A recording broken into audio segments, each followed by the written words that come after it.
A Moment That Matters with Dr. Jon Roebuck.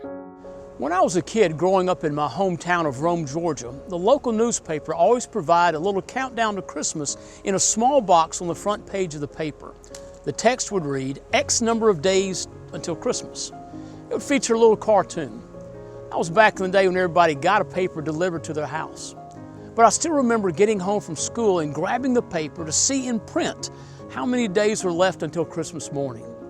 Just in case you need a little reminder this morning, counting today, there are 17 days left before Christmas. You just have over 2 weeks to get it all done, all the shopping, the wrapping, the baking, and yes, enduring the stress of the holiday. That means you also only have just over 2 weeks to get your heart ready for the celebration of Christ. So why not take some time this week to slow down, to reflect, and maybe even learn to enjoy the season?